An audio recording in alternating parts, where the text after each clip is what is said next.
করুণ কাহিনীটা আমরা সকলেই কম বেশি জানি। খাতুনে জান্নাত মা ফাতিমাকে আল্লাহ তাআলা এত সম্মান দিছে যে রাসূলে পাক সাল্লাল্লাহু আলাইহি ওয়াসাল্লাম নিজে খাতুনে জান্নাত মা ফাতিমাকে মা বলে সম্বোধন করছে। জোরে কোন সুবহানাল্লাহ। কিতাবের ভিতর আছে, কিতাবের নাম হচ্ছে মাদারেজান নবুয়ত। কিতাবের নাম হচ্ছে মাদারেজান নবুয়ত। এই কিতাবের ভিতর উল্লেখ করা হয় একদিন জিবরাইল আমিন আমার নবীর সামনে আসবে, দরজার সামনে গেটের সামনে আগে দাঁড়াইছে। আল্লাহু আকবার কোন। বন্ধুরা রে আমার খাতুনে জান্নাত মা ফাতিমা আমার রহমাতাল লিল আলামিন নবীর মাথায় হাত বুলাইয়া দেয় গো, আমার নবীর শরীর মুবারকে তেল মালিশ কইরা দেয়। এমন সময় জিবরাইল আমিন সালাম দিয়া দিয়েছে, আমার নবী ডাকে দিয়া কয় ফাতিমা, ও ফাতিমা যাও, এই মুহূর্তে কে ডাক দিল, এই মুহূর্তে গেটের সামনে যাও। আরে খাতুনে জান্নাত মা ফাতিমা গেটের সামনে দাঁড়াইয়া দেখে জিবরাইল আমিন দাঁড়ায়া গেছে। আল্লাহু আকবার কও। খাতুনে জান্নাত মা ফাতিমা কয়, চাচা জিবরাইল, ও চাচা জিবরাইল, আপনি বাড়ির ভিতরে প্রবেশ করতে পারেন, আপনাকে অনুমতি দেওয়া হয়েছে। জিবরাইল একটু রাগান্বিত হয়ে, আরে ভাই খাতুনে জান্নাত মা ফাতিমার সাথে কর্কশ ভাষায় কথা বলেছে। এইবারে খাতুনে জান্নাত মা ফাতিমা মনের ভিতর কষ্ট পাইছে গো, মনের ভিতর কষ্ট পাইয়া এইবার বাবার সামনে দাঁড়ায়া কয়, আব্বা যান, ও বাবা, জীবনে কোনদিন তুমি আমারে একটা দমক দিয়া কথা বলো নাই রে আব্বা, তুমি কোনদিন আমারে কষ্ট দিয়া কথা বলো নাই। আজকে চাচা জিবরাইল আমারে কর্কশ ভাষায় কথা বলেছে, আমি বিচার দিলাম আপনার কদমে। ও বাবা, আমার বিচার চাই। আমার নবী মুস্কি একটা হাসি দিয়া কয়, মারে চোখের পানি মুইজা বালাও রে মা, তোমার চোখের পানি দেখলে আমি সইতে পারি না। আল্লাহু আকবার কোন। নবীর প্রেমের যন্ত্রণা সইতে আমি পারি না, নবীর প্রেমের যন্ত্রণা সইতে আমি পারি না। মনে চায় রিয়া যাইতাম সোনার মদিনায়া, মনে চায় রিয়া যাইতাম সোনার মদিনায়া, নবীর প্রেমের যন্ত্রণা সইতে আমি পারি না। চিৎকার মেরে কন্যায় আল্লাহু আকবার। আমার নবী গেটের সামনে দাঁড়াইয়া ডাক দিয়া কয়, ভাই জিবরাইল, ও ভাই জিবরাইল, আমার খাতুনে জান্নাত মা ফাতিমার সাথে কেমন কথা বলেছো? আমার খাতুনে জান্নাত মা ফাতিমা চোখ বড় পানি বুক বড় ব্যথা নিয়ে দাঁড়াইছে, কারণটা কি? জিবরাইল কয়, ইয়া রাসূলুল্লাহ, নবী গো, ও মায়ার নবীজি, আল্লাহর সালাম নিন, আমি জিবরাইল আমিনের সালাম নিন।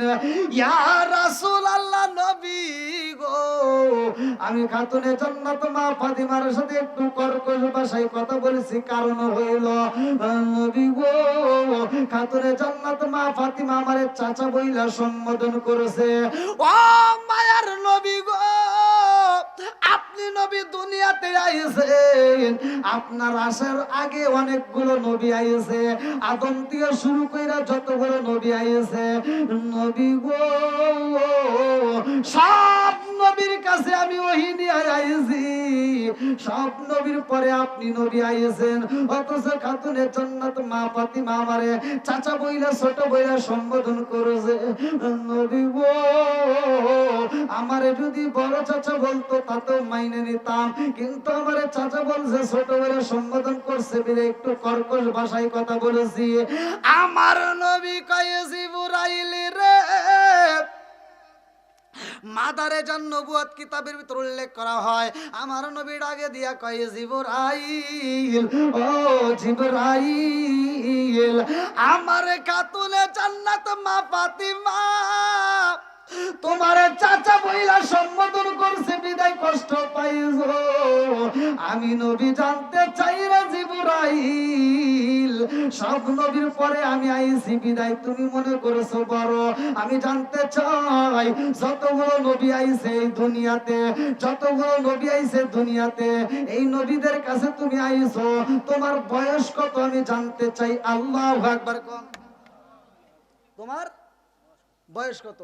জিবরাইল বলতেছে ইয়া রাসূলুল্লাহ, ইয়া হাবিবাল্লাহ, সবগুলো নবীর কাছে আইছি এটা সত্য, কিন্তু আমার বয়সের হিসাব আমি নিজেই রাখি নাই। জোরে কোন সুবহানাল্লাহ। আমার নবী ডাক দিয়া কয় জিবরাইল রে, ও ভাই জিবরাইল, তোমার বয়স হয়েছে কত তুমি বলতে পারো না?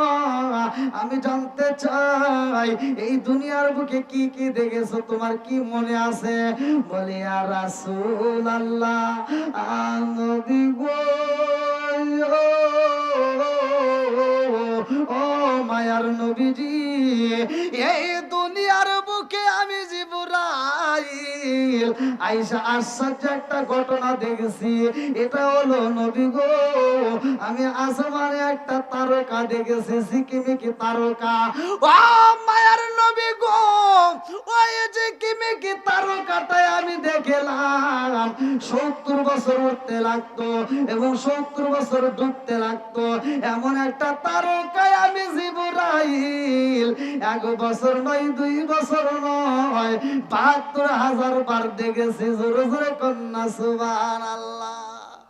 এইবার আমার নবী কয় জিবরাইল রে, ও জিবরাইল, যেই তারকাটা তুমি 72,000 বার দেখেছো, ও জিবরাইল, ওই তারকাটা এইবার এখন একটু দেখাও দেখি। দেখা যায়নি।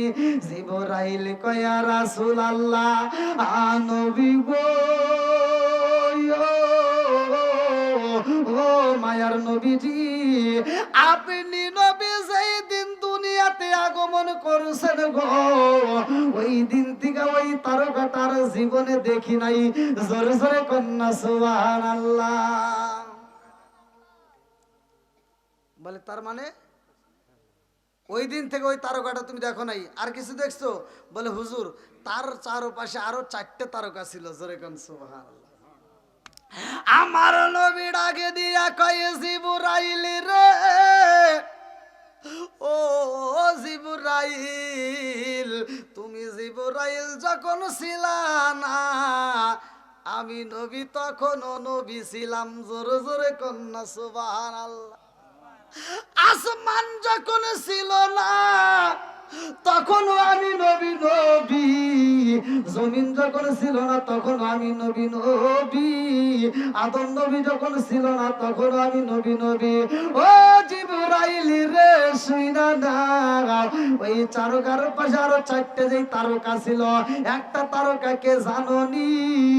ও জিবরাইল, আমার খাতুনে জান্নাত মা ফাতিমার বয়স হলে 8 বছর। কয় বছর? কিতাবের ভিতর আছে তখন বয়স চলে 8 বছর। মাদারে জান নবুয়ত কিতাবের ভিতর উল্লেখ করা হয় খাতুনে জান্নাত মা ফাতিমার বয়স 8 বছর। আমার নবী ডাক দিয়ে কয় জিবরাইল, আমার খাতুনে জান্নাত মা ফাতিমার বয়স বর্তমান চলে 8। আমার খাতুনে জান্নাত মা ফাতিমার 8 বছর বয়স চলে। ও জিবরাইল, শুইনা নাও, ওই চারপাশে আরো 4টা তারকা ছিল গো জিবরাইল। এই 4টা তারকার মধ্যে একটা তারকা হইল আমার খাতুনে জান্নাত মা ফাতিমা। জোরে জোরে কন্যা সুবহানাল্লাহ। ও জিবরাইল, তুমি জিবরাইল শুধু আমি নবীর ছোট না, আমার খাতুনে জান্নাত মা ফাতিমার চাইতেও তুমি অনেক ছোট। জোরে জোরে কন্যা সুবহানাল্লাহ। এইবার আমার নবী কয় জিবরাইল আমার খাতুনে জান্নাত মা ফাতিমা বড় হইব, আমার খাতুনে জান্নাত মা ফাতিমার বিয়া হইব হযরতে আলী রাদিয়াল্লাহু আনহুর সাথে। ও জিবরাইল আর একটা তারকা হইল আমার হযরতে আলী, এই শিরকে দয়া আলী, হযরতে আলী রাদিয়াল্লাহু আনহু। ও জিবরাইল আমার আলীর চাইতে তুমি ছোট, শুধু তাই না আরো দুইটা তারকা রয়ে গেছে, আমার খাতুনে জান্নাতে মা ফাতিমা বড় হইব, তার বিয়ে শাদী হওয়ার পরে তার দুইটা সন্তান থাকবে ইমাম হাসান হুসাইন। জিবরাইল রে ইমাম হাসান হুসাইন এখনো দুনিয়াতে আসে নাই।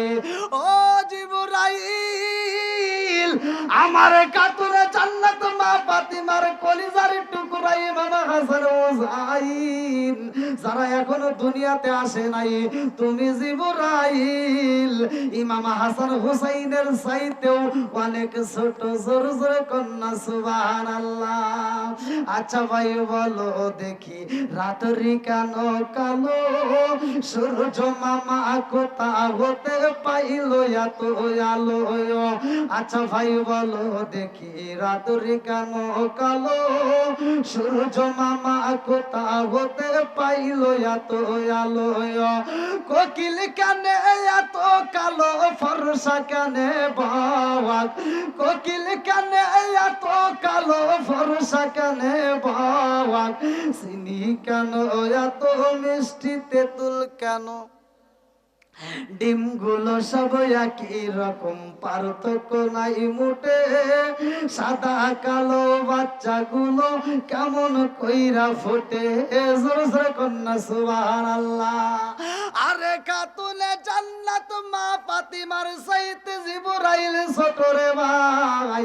এই খাতুনে জান্নাত মা ফাতিমা কত দামি জানেন নি রে বন্ধু? হযরত আলী রাদিয়াল্লাহু আনহু কেমনে বিয়া করবে অনেকে আমরা বিষয়টা জানি না। আমার নবী ডাক দিয়ে কয় ও জিবরাইল এই আলীর সাথে কেমনে বিয়া হইব জানো নি? আমার আল্লাহর পক্ষ থেকে এটাও বাজেট হয়ে গেছে। জোরে জোরে কন্যা সুবহানাল্লাহ। আলী তো কোন সাধারণ আলী না রে ভাই। আমার নবী একটা মজলিস দিলেন, যে এই মজলিসের ভিতর আমার নবী বললেন আগে কোরআন তেলাওয়াত করতে হইব, যেই ব্যক্তির আগে কোরআন তেলাওয়াত করতে পারবে, খতম করতে পারবে, ওই ব্যক্তিটাকে আল্লাহর পক্ষ থেকে আমি নবী তাকে পুরস্কার দেব। এইবার মসজিদের ভিতর যখন অনুষ্ঠান শুরু হয়ে যায়, সবগুলো সাহাবী কোরআন তেলাওয়াত শুরু করে দিছে রে ভাই। আর ওই মজলিসের ভিতরে হযরত আলী রাদিয়াল্লাহু আনহু পরে সব সাহাবীরা পড়তেছে আউযু বিল্লাহি মিনাশ শাইতানির রাজিম, বিসমিল্লাহির রহমানির রহিম, হামিম,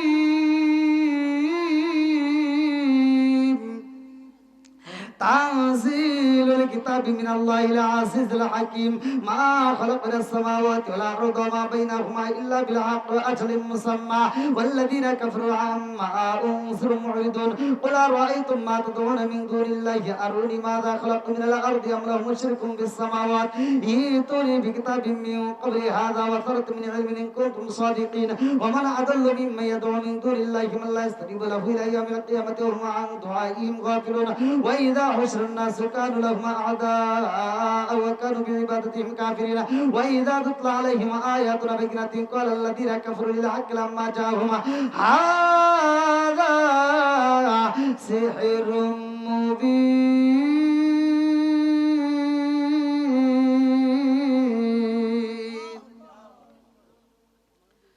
সব সাহাবীরা কোরআন তেলাওয়াত করে হযরত আলী রাদিয়াল্লাহু আনহু দাঁড়ায় কয় আসসালামু আলাইকা ইয়া রাসূলুল্লাহ ইয়া হাবিবাল্লাহ, আমার কোরআন শরীফ খতম হয়ে গেছে। জোরে কোন সুবহানাল্লাহ। আমার নবী কয় কি ব্যাপার তোমার হইছে? অন্য অন্য সাহাবীরা কয় হুজুর আমার হইছে 1 পৃষ্ঠা, আরেকজনকে আমার হইছে 1.5 পৃষ্ঠা, আরেকজনকে আমার হইছে 2 পৃষ্ঠা, আর হ্যার বলে পুরো কোরআন শরীফ হইছে। এটা কি সম্ভব? আমার নবী কয় তুমি পড়ছো কেমনে? হযরত আলী রাদিয়াল্লাহু আনহু বলে ইয়া রাসূলুল্লাহ ইয়া হাবিবাল্লাহ, আমার নবী পড়ছে যেমনে আমি আলীও পড়ছি তেমনে। জোরে কোন সুবহানাল্লাহ।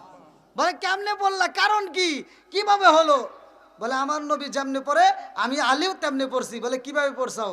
বলে হুজুর আল ইখলাস সুলুসুল কোরআন, যদি কোনো ব্যক্তি সূরা ইখলাস একবার পড়তে পারে পুরা কোরআন শরীফের 3 ভাগের 1 ভাগের সব পাওয়া যায়।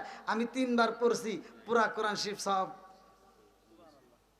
আল্লাহ ডাকে দিয়া কয়, জিবরাইল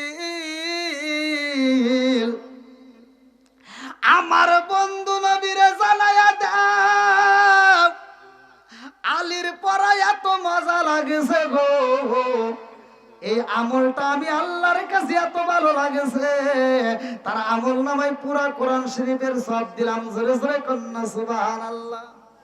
আপনারা ওই আমলটা করবেন, পড়তে বেশি কষ্ট হবে না। 5 ওয়াক্ত নামাজ পড়বেন, ভাই আমার সহজ সরল আওয়াজ, 5 ওয়াক্ত নামাজ পড়বেন, বাপ মা বাচ্চা থাকলে 8টা ভরে খেদমত করবেন। অনেকে বলে কদম বসি করা যাবে না, অনেকে ফতুয়া দেয়, আমি বলে এই কিসের কদম বসি, কদম বসি বাদ দে, ডাইরেক্ট ফতুয়া দিয়ে গেলাম। আপনি কদম বসি বাদ দিয়া ডাইরেক্ট ঠোঁটটা লাগাইয়া চুমা দিবেন। কথা কি বুঝতেছেন?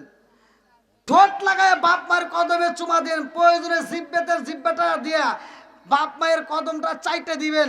বাপ মাইকে যদি খুশি করতে পারেন, আমি ফতুয়া দিয়ে গেলাম, বাপ মায়ের কদমে যদি চুমা দিয়ে আনন্দ দিতে পারেন, খুশি করতে পারেন, সোনার মক্কা মদিনায় চুমা দিলে যেই সব পাবেন, বাপ মায়ের কদমে চুমা দিলে সেই সব পাবেন।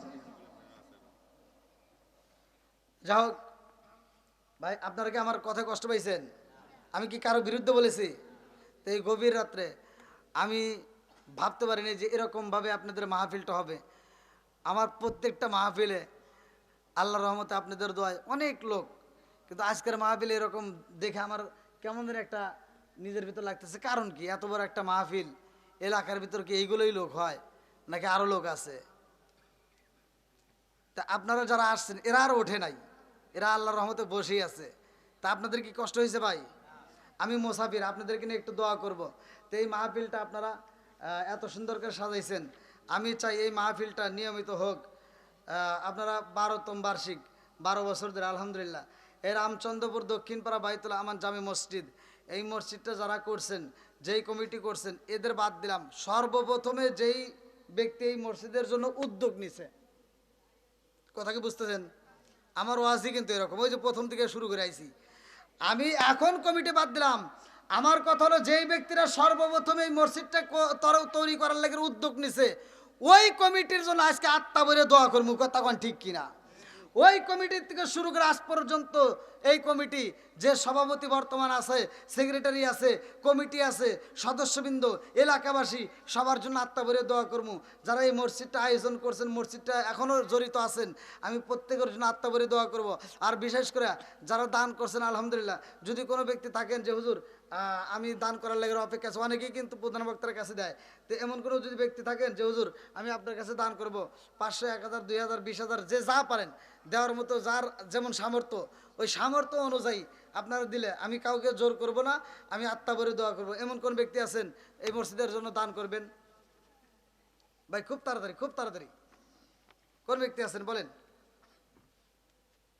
রামচন্দ্রপুর দক্ষিণপাড়া বাইতুল আমান জামে মসজিদ, সুন্দর লাগলো মসজিদটা, নামটাও দিয়েছেন খুব সুন্দর। তো